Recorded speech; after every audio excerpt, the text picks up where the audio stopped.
Bom dia, amigas e amigos da comunidade Paz e Bem. Nesta terça-feira, dia 27 de fevereiro de 2024, entramos no programa Paisagens de número 32. Como estou preparando um curso sobre a mística de Fernando Pessoa, que vai se iniciar em maio de 2024 no Instituto Humanitas da Unicinos, IHU, resolvi falar aqui hoje sobre um dos livros mais enriquecedores de Fernando Pessoa, o livro do Desassossego. Queria começar primeiro com a leitura de um lindo poema que está no arquivo Pessoa e que se chama Ela Canta, Pobre Ceifeira. Ela canta, pobre ceifeira, julgando-se feliz, talvez. Canta e ceifa, e a sua voz cheia de alegre e anônima viuvez. Ondula como um canto de ave, no ar limpo como um limiar, e há curvas do enredo suave do som que ela tem a cantar. Ouvi-la alegra e entristece, na sua voz ao campo e à lida, e canta como se tivesse mais razões para cantar que a vida. Ah, canta, canta sem razão, o que em mim sente está pensando. Derrama no meu coração a tua incerta voz ondeando.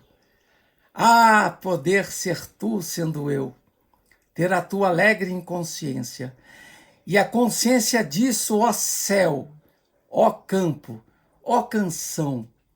A ciência pesa tanto e a vida é tão breve. Entrai por mim dentro, tornai minha alma a vossa sombra leve, depois, levando-me, passai. Os fragmentos que compõem o livro do Desassossego foram escritos por Fernando Pessoa entre os anos de 1913 e 1915.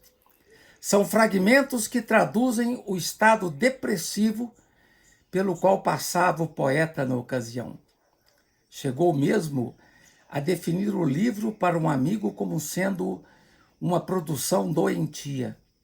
Há uma preciosa carta de Pessoa a Mário Sacarneiro, seu grande amigo, uma carta de 1915, quando ele então fala de sua crise espiritual. Sua crise, na ocasião, insere-se dentro de um contexto maior. A crise política, econômica, científica e moral da civilização europeia durante e após a Primeira Guerra Mundial. É o que expressa com grande clareza a pensadora Leila Perrone Moisés, em maravilhoso pós-fácil da edição do livro do Desassossego, publicado pela Companhia das Letras em 2023, num precioso trabalho organizado pelo biógrafo de Pessoa, Richard Zendet, que fez também, na mesma editora Companhia das Letras, uma biografia de Fernando Pessoa, das mais importantes, com mais de 1000 páginas. Então eram tempos difíceis. A Europa tinha perdido mais de 10 milhões de homens na guerra, com cidades e campos arrasados. Era também o tempo da ascensão do fascismo e do nazismo. Temos, no início do século XX, vários autores que expressaram a seu modo um pessimismo com respeito à civilização europeia contemporânea. Fernando Pessoa experimentou essa sensação da decadência de maneira particularmente aguda. O livro do Desassossego tem como autor Bernardo Soares, que é um semi-heterônimo de Fernando Pessoa. Queria aqui hoje trazer 3 fragmentos para apresentar para vocês. Em primeiro lugar, o fragmento 93. Vamos à leitura. Em mim, foi sempre menor a intensidade das sensações que a intensidade da consciência delas.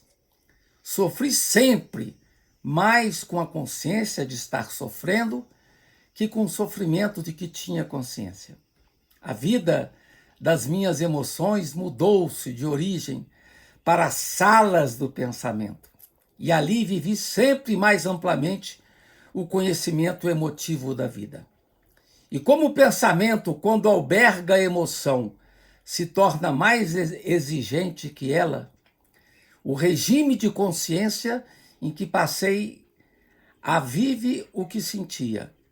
Tornava-se mais cotidiana, mais epidérmica, tornava-se mais titilante a maneira como sentia. Criei-me eco e abismo pensando, multipliquei-me aprofundando-me. O mais pequeno episódio, uma alteração saindo da luz, a queda enrolada de uma folha seca, a pétala que se despega amarelecida, a voz do outro lado do muro, com os passos de quem a diz juntos aos de quem a deve escutar, o portão entreaberto da quinta velha, o pátio abrindo com um arco das casas aglomeradas ao luar. Todas essas coisas que me não pertencem prendem minha meditação sensível com laços de ressonância e saudade. Em cada uma dessas sensações, sou outro. Renovo-me dolorosamente em cada impressão indefinida. Vivo de impressões que me não pertencem. Pendulário de renúncias, outro no modo como sou eu. Estamos diante do tema Sentir Pensar, de Fernando Pessoa. É nas salas do pensamento, como ele diz, que se dá a mais ampla vivência do conhecimento emotivo da vida. É quando as sensações tornam-se mais vívidas. Não há dicotomia entre o sentir e o pensar. O pensamento devolve a vida com a intensidade que a vida por si mesma não consegue oferecer. Os mais pequenos episódios, como a queda enrolada de uma folha seca, firmam-se na meditação sensível, produzindo laços de ressonância. Tão bonita essa expressão, ressonância, né? Está tão viva na meditação e na reflexão, por exemplo, do pensamento Zen budismo. Segundo fragmento, o 270, sobre a arte. A arte livra-nos ilusoriamente da sordidez de sermos. Enquanto sentimos os males e as injúrias de Hamlet, príncipe da Dinamarca, não sentimos os nossos, vis, porque são nossos, e vis, porque são vis. O amor, o sono, as drogas intoxicantes são formas elementares da arte, ou antes, de produzir o mesmo efeito que ela. Mas o amor, sono e drogas têm cada um a sua desilusão. O amor farta ou desilude. Do sono desperta-se, e quando se dormiu, não se viveu. As drogas pagam-se com a ruína de aquele mesmo físico que serviram de estimular. Mas na arte não há desilusão, porque a ilusão foi admitida desde o princípio.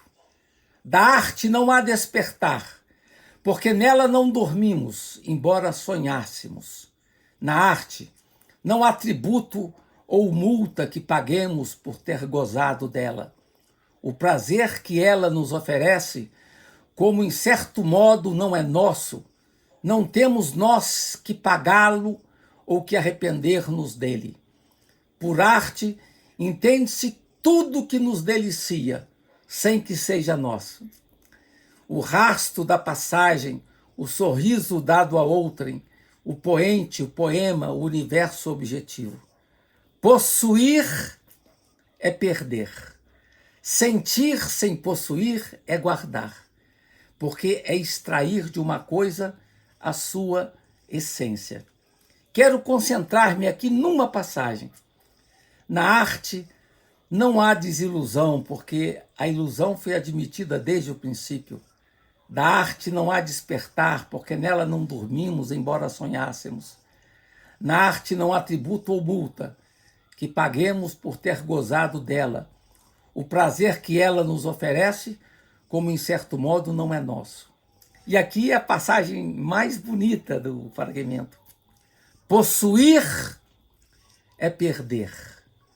Sentir sem possuir é guardar, porque é extrair de uma coisa a sua essência. De fato, essa experiência de possuir, por exemplo, alguém, é, na verdade, perder esse alguém. Mas se você sente a presença desse alguém sem possuir, você guarda desse alguém a sua coisa mais preciosa. Essa mensagem linda de Fernando Pessoa, que é trabalhada de outra forma por outros autores, como Caetano Veloso, na sua canção Tiranizar, quando ele diz que quando você me prende, você me perde, quando você me larga, eu sou todo seu. Vamos agora ao terceiro fragmento e último, fragmento 266. É um fragmento um pouco maior. Quando vim primeiro para Lisboa, havia no andar lá de cima, de onde morávamos, um som de piano tocado em escalas, aprendizagem monótona da menina que nunca vi. Descubro hoje que, por processos de infiltração que desconheço, tenho ainda nas caves da alma, audíveis se abrem a porta lá de baixo, as escalas repetidas, tecladas, da menina hoje, senhora outra, ou morta, e fechada num lugar branco onde verdejam negros os ciprestes. Era eu criança, e hoje não o sou. O som, porém, é igual na recordação ao que era na verdade, e tem perenemente presente, se ergue de onde finge que dorme, a mesma lenta teclagem, a mesma rítmica monotonia.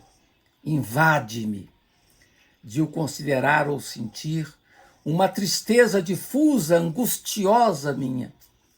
Não choro a perda da minha infância. Choro que tudo e nele a minha infância se perca. É a fuga abstrata do tempo, não a fuga concreta do tempo que é meu, que me dói no cérebro físico pela recorrência repetida e involuntária das escalas do piano, lá de cima, terrivelmente anônimo e longínquo. É todo o mistério de que nada dura, que martela repetidamente coisas que não chegam a ser música, mas são saudade, no fundo absurdo da minha recordação. Insensivelmente, num erguer visual, vejo a saleta que nunca vi, onde a aprendiza que não conheci está ainda hoje relatando, dedo a dedo, cuidados, as escalas sempre iguais do que já está morto. Vejo, vou vendo mais, reconstruo vendo, e todo o lar do andar lá de cima, saudoso, hoje, mas não ontem, vem erguendo-se fictício da minha contemplação desentendida. Suponho, porém, que nisto tudo sou translato, que a saudade que sinto não é bem minha, nem bem abstrata, mas a emoção interceptada de não sei que terceiro, a quem estas emoções, que em mim são literárias, fossem, de Luía Vieira, literais. É na minha suposição de sentir que me magoo e angustio, e as saudades a cuja sensação se me mareiam os olhos próprios é por imaginação e outridade que as penso e sinto. E sempre com uma constância que vem do fundo do mundo, com uma persistência que estuda metafisicamente. Soam as escalas de quem aprende piano pela espinha dorsal física da minha recordação. São as ruas antigas com outra gente, hoje as mesmas ruas diversas. São pessoas mortas que me estão falando através da transparência da falta delas hoje. São remorsos do que fiz ou não fiz. Sons de regatos na noite, ruídos lá embaixo na casa queda. Tenho ganas de gritar dentro da cabeça. Quero parar, esmagar, partir esse impossível disco gramofônico que soa dentro de mim, em casa alheia, torturador intangível. Quero mandar para a alma, para que ela, como veículo que me ocupassem, siga para diante só e me deixe. Endoideço de ter que ouvir.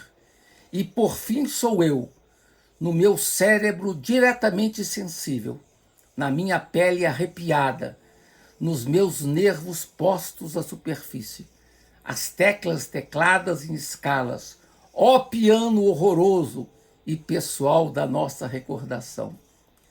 É sempre, e sempre, sempre, como que numa parte do cérebro que se tornasse independente, soam as escalas, lá embaixo, lá em cima da primeira casa de Lisboa, onde vim habitar. É de uma beleza única esse fragmento, falando do poder e da força da memória, que faz acontecer aqui, nesse momento de hoje, uma experiência vivida lá no passado, e que vem guardado lá no fundo do coração, e de repente amanhece na consciência, como visão nítida e presente, aquela realidade profunda que uma vez tocou a infância, que mexeu na infância, apesar da sua peculiaridade, daquelas notas sem grande harmonia, notas de uma menina que aprendia piano, mas que de repente aquele som, aquela imagem ficou gravada no fundo e é retomada bem depois, quando o tempo é outro, e com a mesma vivacidade.